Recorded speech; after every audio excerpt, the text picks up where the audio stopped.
الحمد لله والصلاة والسلام على أشرف خلق الله نبينا محمد وعلى آله وصحبه وسلم تسليما كثيرا. إخوة الكرام، أسلمكم بتحية الإسلام، تحية من عند الله مباركة طيبة.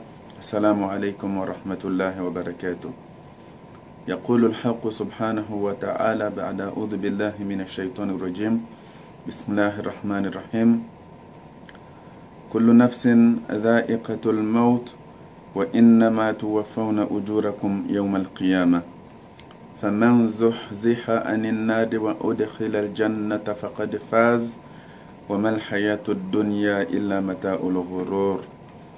اللهم اجعل الحياة زيادة لنا في كل خير والموت راحة لنا من كل شر برحمتك يا أرحم الراحمين. والله تعالى نسأله أن يوفقنا بما يحبه ويرضى. La louange pour Allah Ta'ala. Nous attestons qu'il n'y a point de divinité digne d'adoration en dehors d'Allah. Et nous attestons que Mohammed, fils d'Abdallah et de Amina, est bien le messager d'Allah Ta'ala, envoyé à toute l'humanité comme celui qui annonce la bonne nouvelle de la part du Seigneur à ceux qui reconnaissent son unicité et comme un avertisseur à l'endroit des négateurs de ses messages. Que la paix et la bénédiction divine soient sur lui, sa famille, ses compagnons, ceux qui les ont suivis et ceux qui le suivront sur le droit chemin jusqu'au jour de la résurrection. Et nous demandons à Allah Ta'ala de nous compter parmi eux. Mes frères et sœurs en islam, deux décès dans la famille proche motivent aujourd'hui ces dars, Inch'Allah, que nous allons donner sur le thème qu'est la mort. C'est-à-dire qu'aujourd'hui, Inch'Allah, nous allons consacrer cette courte intervention sur la place de la mort dans la vie. Allah Tabaraka wa Ta'ala, il nous a dit dans le Saint-Coran, dans Surat Al-Imran, Kullu nafsin dha'iqatul maut wa innama tuwaffawna ujurakum yawm al-qiyamah فمن زحزح عن النار وأدخل الجنة فقد فاز وما الحياة الدنيا إلا متاع الغرور. Ce qu'on peut traduire par toute âme goûtera la mort et certainement vos salaires vous seront récompensés au jour de la résurrection. Quiconque est donc écarté du feu de l'enfer et introduit dans le paradis et reçu dans le paradis, Faqad Faz a certes réussi et la vie présente n'est que jouissance trompeuse, mes frères et sœurs en islam, comme cela nous est dit dans notre compréhension évidemment du verset par Allah Tabaraka wa Ta'ala. Vous savez, la mort, d'abord, chacun de nous peut faire une certaine réflexion. Je vous inviterai ensemble donc à faire une réflexion sur notre vie à nous-mêmes. Chacun de nous, quand on regarde notre existence, je vous lance comme ça la question, qui parmi nous, ou toi qui m'écoutes, mon frère et ma soeur en islam, est-ce que tu te souviens à un moment donné que quelqu'un t'a demandé, est-ce que tu aimerais vivre ou est-ce que tu aimerais aller séjourner sur la terre dans cette vie? Ce qu'on vise par là, c'est de mettre en évidence qu'en réalité, personne parmi nous n'a choisi de vivre. C'est-à-dire qu'à un moment donné, à un stade de notre enfance, on s'est remarqué nous-mêmes en train de courir de gauche et à droite, peut-être derrière des jouets ou derrière des bonbons et quoi d'autre, je sais.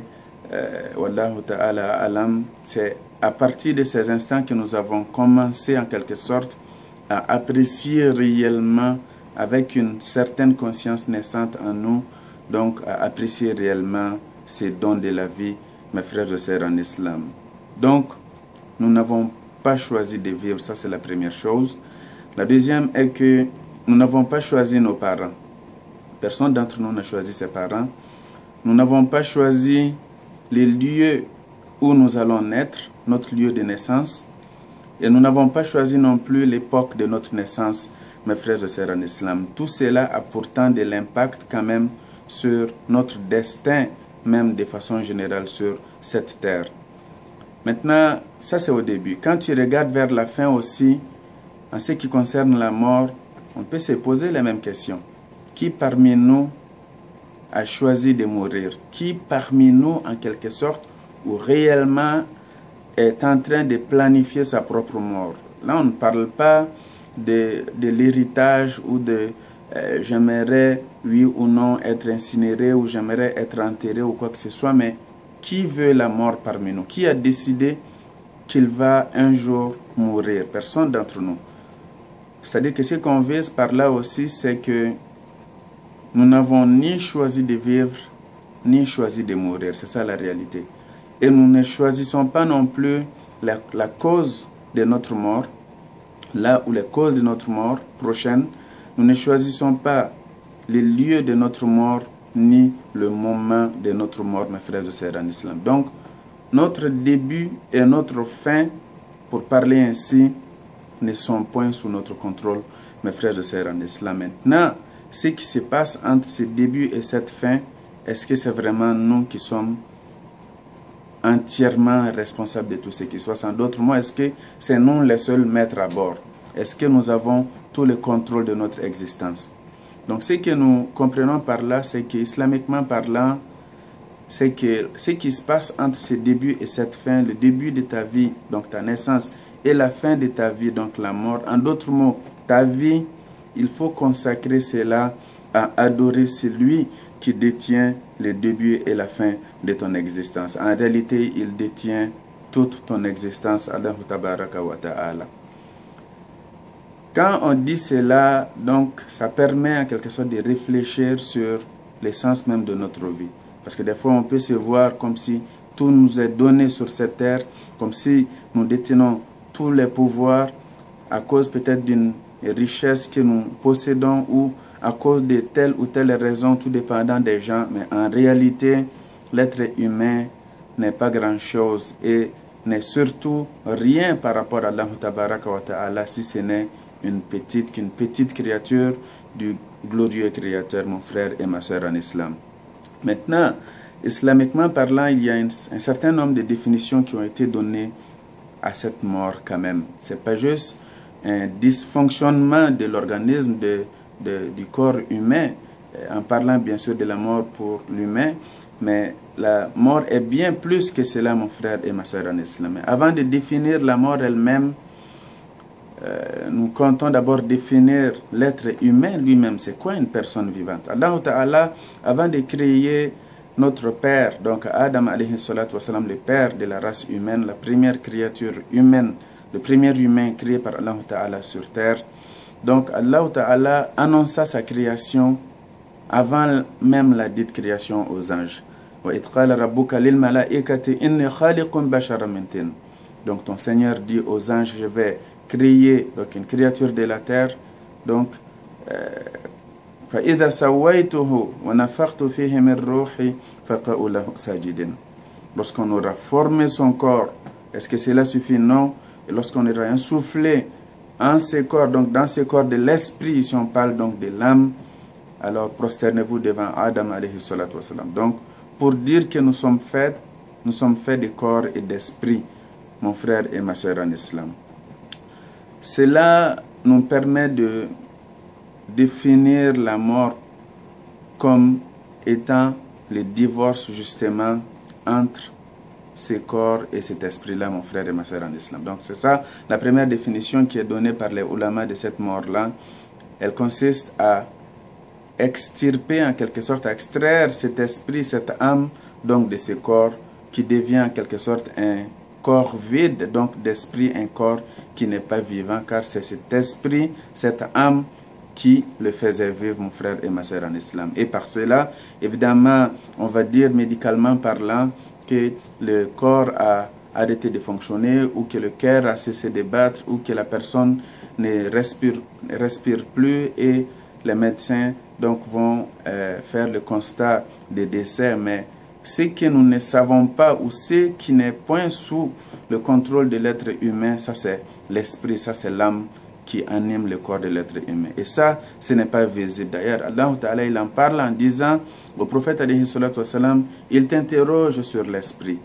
Dis-leur que l'esprit, ça provient de l'ordre d'Allah Ta'ala. L'esprit est sous le contrôle exclusif d'Allah Tabaraka wa Ta'ala. Et justement à la fin de ce verset du Saint-Coran, Allah Ta'ala il dit وَمَا أُوتِيتُم مِّنَ الْعِلْمِ إِلَّا قَلِيلًا. En réalité, il ne vous a été accordé ou prêté que peu de connaissances. Même si les sciences sont très avancées, même si la technique est très avancée, même si l'être humain, vraiment, dans la grâce d'Allah Tabaraka wa Ta'ala, a réalisé beaucoup de choses sur la terre, il reste le fait que la connaissance que Allah Ta'ala nous a donnée, la connaissance que l'être humain possède, est très peu de choses par rapport à la connaissance d'Allah Tabaraka wa Ta'ala.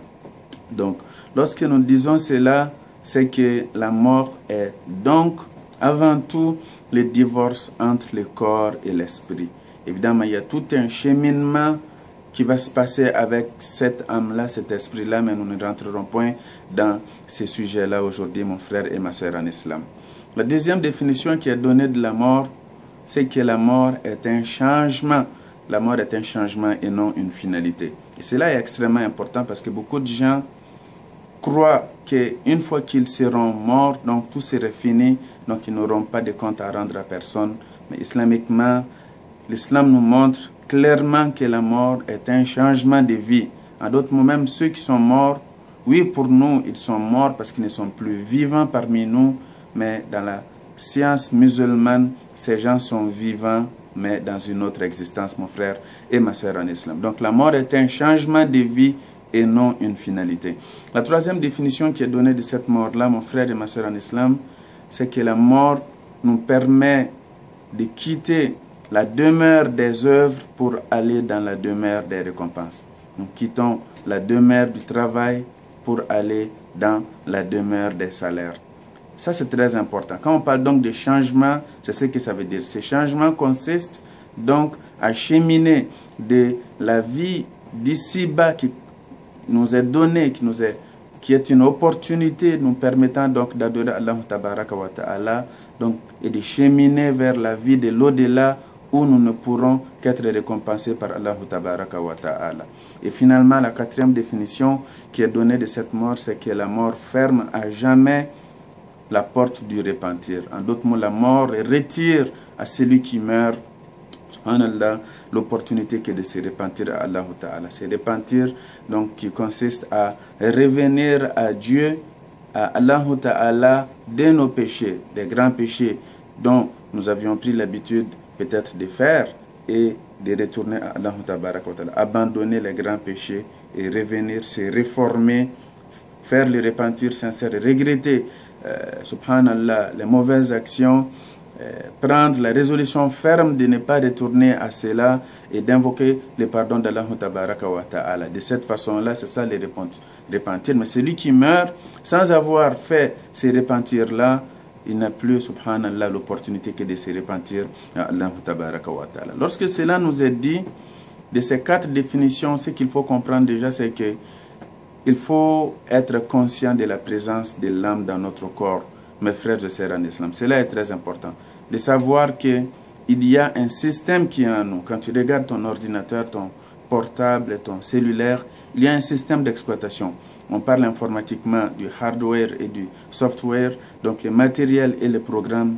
Eh bien, nous, notre matériel, c'est le corps et notre comment je dirais, système d'exploitation, notre logiciel, notre suite Office et qu'est-ce que vous voulez encore, c'est en réalité cet esprit qui relève de l'ordre d'Allah Tabaraka wa Ta'ala. Il est bien présent en nous, il faut que nous en prenions connaissance. Nous n'avons pas réellement conscience de cela, je veux dire, nous n'avons pas de contrôle véritable sur cette âme-là, mais elle est pourtant en nous et nous devrons vraiment en prendre connaissance et surtout savoir qu'un jour, cela nous sera extirpé du corps sans qu'il nous soit demandé la permission, mon frère et ma soeur en islam. La deuxième chose, c'est qu'il faut comprendre qu'aucun injuste sur la terre n'ira se cacher derrière la mort.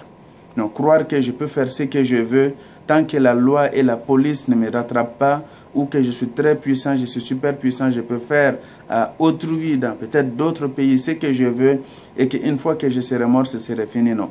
Personne n'ira vraiment subhanallah, c'est caché, comme on l'a dit, derrière la mort. Il y a une justice qui attend chaque être humain, mon frère et ma soeur en islam. La troisième définition, ce que nous en déduisons, c'est que si nous sommes dans la demeure des œuvres, il faut vraiment beaucoup œuvrer, mes frères et sœurs en islam. Il faut faire beaucoup de bonnes actions. Il faut œuvrer par le cœur, œuvrer par la bouche, la langue et œuvrer par le corps même de façon générale. Il faut être conscient que nous sommes vraiment dans la demeure des bonnes actions. Raison pour laquelle Allah Ta'ala nous dit de lui-même, Allah dit khalaqal mauta wal hayata liyabluwakum ayyukum ahsanu amala. C'est lui qui a créé la mort et la vie pour vous éprouver et voir qui de vous agirait le mieux possible, qui va être le meilleur dans les comportements malgré les épreuves d'Allah Tabaraka wa Ta'ala. Donc, les actions, les œuvres sont vraiment très très importantes, mes frères et sœurs en islam. Il faut œuvrer. Il faut savoir que dans la demeure des œuvres, il n'y a pas de récompense véritable et dans la demeure de la récompense non plus, il n'y aura pas d'œuvre. Raison pour laquelle lorsque Rasulullah sallallahu alayhi wa sallam, le prophète Muhammad alayhi salatu wa sallam, lorsqu'il ira se prosterner devant Allah Ta'ala au jour de la résurrection pour l'invoquer pour nous, Allah Ta'ala lui dira, lève-toi ô envoyé de Dieu, aujourd'hui c'est le jour des récompenses, de la récompense. Aujourd'hui ce n'est pas le jour, subhanallah, des actions ou de l'adoration. Et que Allah Ta'ala nous compte parmi ceux qui bénéficieront des invocations inspirées par Allah, donc du prophète alayhi salatu wa salam, en ces jours-là. Donc, pendant que nous sommes ici, il faut beaucoup œuvrer à Allah Ta'ala. Et la quatrième définition, ce que nous en déduisons, c'est qu'il faut prendre l'habitude de se réfugier, non, de se repentir à Allah Ta'ala, les repentirs sincères. Ya ayyuhalladina amanu tubu ila Allahi tawbatan nasuha. Allah Ta'ala dit aux croyants, repentez-vous à Allah Ta'ala d'un repentir sincère. Il faut qu'on revienne à Allah, mes frères et sœurs en islam. Revenons à Allah Ta'ala. Idéalement, 2 fois par jour. Le prophète dit alayhi salatu wa salam, chaque jour, Allah Ta'ala, il lance un appel à ceux qui font des péchés dans la nuit pour leur dire de se repentir à lui. Et chaque nuit, il lance le même appel pour que ceux qui font des péchés des jours, de se repentir à Allah Ta'ala. Donc, il faut prendre l'habitude de se repentir à Allah. Tu ne peux pas 2 fois au moins, chaque jour, avant de te coucher, avant de clore ta journée, il faut te repentir à Allah Ta'ala, que Allah Ta'ala nous facilite cela. Donc, grosso modo, c'est ça un peu qui introduit la mort pour nous. La mort donne un sens à la vie, mon frère et ma soeur en islam. En réalité, la mort est le destin de cette vie. La mort est le destin de cette vie. Il faut voir nos familles, comment nous sommes heureux avec ta femme ou ton mari, avec vos enfants ou vos parents, et voir qu'un jour ça va finir. De voir ton existence elle-même et de te dire que subhanallah, ça va finir un jour. Et Dieu sait que ça va finir. Et nous-mêmes, nous savons que ça va finir. Comme on l'a dit, nous ne savons pas quand est-ce que ça va finir. Nous ne savons pas comment ça va finir. Et nous ne savons pas où cela va finir. Donc il faut être prêt. Celui qui croit à cela, il faut travailler, il faut faire de son mieux dans l'accomplissement des bonnes actions, dans les projets bénéfiques, dans les actions positives, dans la solidarité, dans l'entraide, dans la dévotion profonde, avoir une vraie relation avec le Créateur et une relation de justice, de vérité et de bienfaisance avec les créatures d'Allah Tabaraka wa Ta'ala. Allah Ta'ala nous dit قُلْ إِنَّ الْمَوْتَ الَّذِي تَفِرُّونَ مِنْهُ فَإِنَّهُ مُلَاقِيكُمْ ثم تردون إلى عالم الغيب والشهادة فينبئكم بما كنتم تعملون. La mort que vous fuyez ne court pas après vous, mais va certainement vous rencontrer. Et vous serez alors ramené à celui qui connaît le visible et l'invisible, qui connaît ce qui est caché et ce qui est apparent. Et qui vous informera alors de ce que vous aurez œuvré. Nous demandons à Allah Ta'ala de nous compter parmi les intelligents qui sont, selon Rasulullah sallallahu alayhi wa sallam, ceux qui pensent souvent à la mort et qui préparent ce qui va suivre la mort. Allahumma ja'alil hayata ziyadatan lana fi kulli khair wal mauta rahatan lana min kulli shar bi rahmatika ya arhamar rahimin. Allahumma salli ala Muhammad. Allahumma ighfir lil muslimina wal muslimat wal mu'minina wal mu'minat الأحياء منهم والأموات إنك على كل شيء قدير وسبحان ربك رب العزة ما يصفون وسلام على المرسلين والحمد لله رب العالمين.